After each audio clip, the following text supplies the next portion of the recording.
Buenos días o noches, profesor. Hoy expondremos cómo resolvimos el examen final. La 1A. Para hallar el PBI anual, PBI per cápita, tasa de inflación y el porcentaje de desempleo que se muestra en el gráfico, se usaron diversas fuentes que están citadas al final del informe. Para hallar el crecimiento anual, se usó el PBI del año seleccionado menos el año anterior, todo sobre el año anterior por 100%. Así se obtiene el crecimiento anual que se muestra en la gráfica. La 1B. En este cuadro comparativo se nos muestra el PBI anual de Perú, Chile y Brasil en dólares, desde el año 2018 hasta el 2021. Los sectores que más repercuten en el Perú sería la minería, en Chile la industria y servicio, en Brasil sería la agricultura. Los datos que se obtuvieron de las páginas de internet están citadas al final del informe.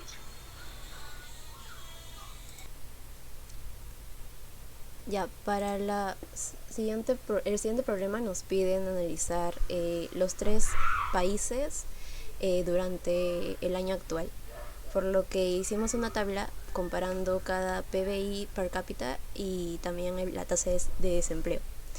Nos damos cuenta que a lo largo de la pandemia, desde 2020 hasta este año, en Chile se nota que en su tasa de desempleo ha disminuido a comparación del año anterior, que fue el 2020, y tenemos que tener en cuenta que en ese año comenzó la pandemia.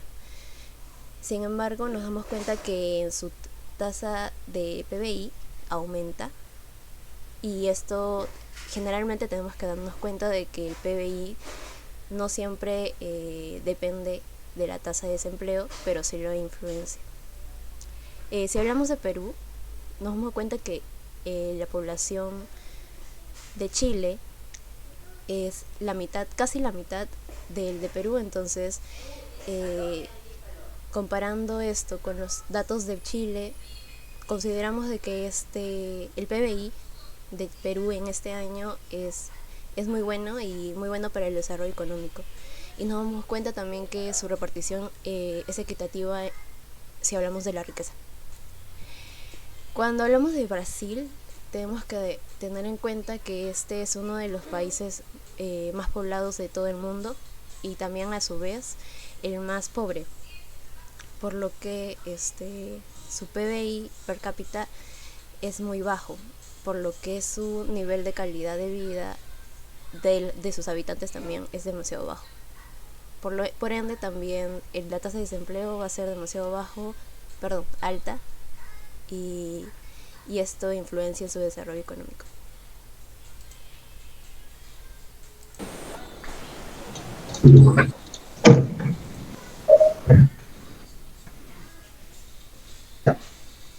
Buenas tardes, profesor y compañeros. Mi nombre es Miguel Díaz.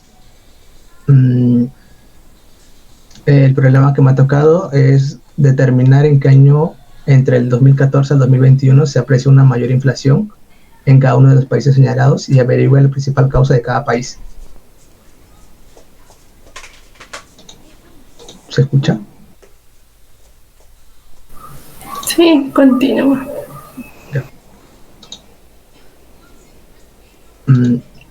Para este problema hemos generado un gráfico de 4×8 con los países señalados, que son Brasil, Chile y Perú, en el rango de 2014 al 2021. Como podemos observar, en el país de Brasil, en el año 2015, la tasa de inflación anual a precios del consumidor llegó a ser de un 9,03%. El consumidor pasó a pagar más caro por los grupos de productos y servicios que componen el coste de vida. Entre ellos tenemos la vivienda, que aumentó en un 18,31%, alimentos y bebidas con un 12,03%, transporte con 10,16% y educación con 9,25%. La inflación en Chile. La mayor inflación se presentó en el año 2021, con una tasa de inflación anual al consumidor de 7,2%. Entre ellos tenemos el transporte público en 2,6%, alimentos y bebidas con un 0,5%. La inflación en Perú. Como podemos observar en el cuadro, la mayor inflación se presentó en el año 2021, con una tasa de inflación anual a precios del consumidor de 6,4%. presentando un alza de precios como en el GLP vehicular con un 78%, el aceite envasado en un 63% y el balón de gas en un 51%. Gracias.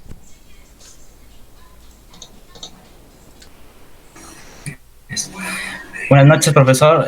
Mi parte es la tasa de referencia de los tres países hasta el año 2000, del año 2021.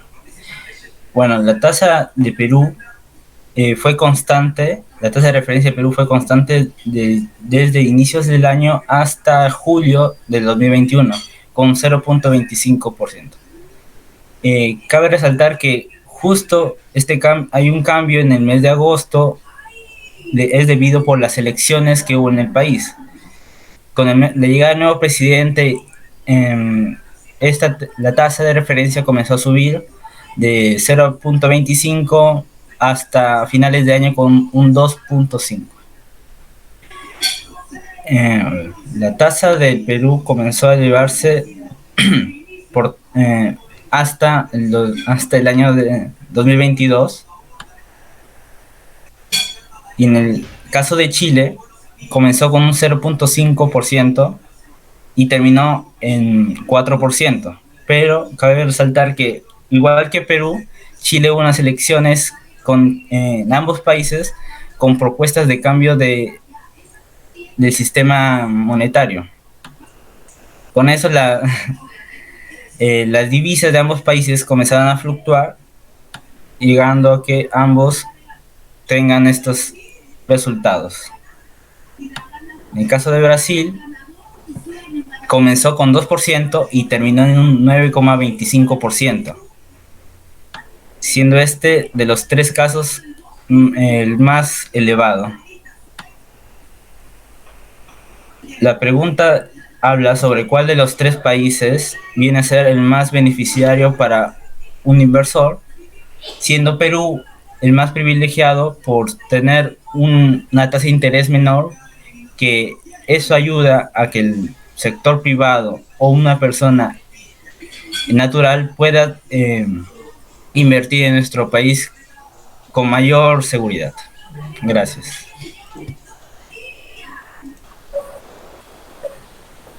Bien, continuando con la explicación, tenemos la pregunta 2, lo cual nos permite describir y realizar un análisis de las políticas monetarias y fiscales. Tenemos varios ejemplos acá. Primer ejemplo, el pago de la deuda externa. Se basa en aquella descripción de finanza pública del Estado peruano que va a permitir evitar entrar en crisis financiera. Como segundo ejemplo, tenemos financiar las obras y servicios públicos que requiera la sociedad, en este caso los peruanos. En los últimos 10 años se ha propuesto financiar esta propuesta con la finalidad que no afecte a un futuro con una economía de monetario fiscal. También tenemos el tercer ejemplo, que es aquella inversión en explotación minera, ya que es algo fundamental. Esto se dio a partir del año 2016, donde subió el 28%. Es decir, que esta explotación minera ha aumentado en los últimos años. Como cuarto ejemplo tenemos aquel gasto financiero de transferencia. Esto se basa en la capital que el Estado cede a cada empresa o familias que lo necesitan. Continuando tenemos la política monetaria. Como ejemplo, mejorar el saldo de balanzas de pago. Es decir, en este aspecto se debe vigilar que las importaciones del país no deben ser tan elevadas, sino en un ámbito normal.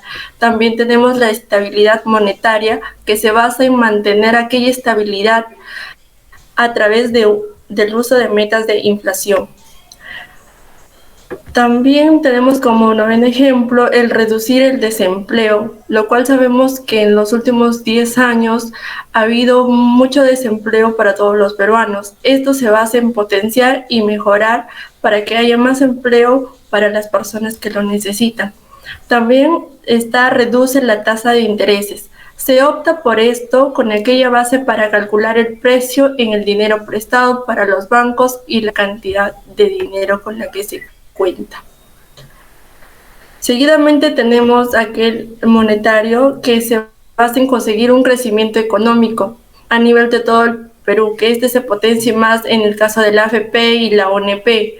También tenemos el debilitamiento del mercado, donde esto afecta directamente a la FP y se involucra con una economía diminuta. Gracias.